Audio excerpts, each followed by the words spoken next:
Les derniers lauréats du prix Nobel d'économie, Abhijit Banerjee et Esther Duflo, sont ce mois-ci dans Books. Dans un article limpide, ces spécialistes des mécanismes de lutte contre la pauvreté font un aveu. Comme tous les économistes, ils ne savent pas pourquoi certaines économies se développent et d'autres non. Tous s'accordent à dire qu'une croissance forte entraîne mécaniquement une réduction de la pauvreté. Mais comment initier un cycle de croissance forte et comment conserver un taux de croissance à 2 chiffres?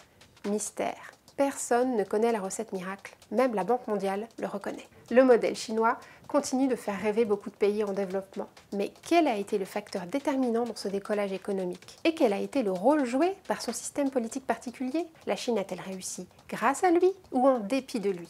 Bien malin qui pourrait le dire, estiment Duflo et Banerjee. Une chose est certaine pour les deux économistes. Il ne faut jamais perdre de vue le but du développement. Ce n'est pas la croissance, mais le bien-être de la population. La croissance n'est qu'un moyen parmi d'autres d'améliorer la qualité de vie des gens. Elle leur permet d'accéder à la consommation.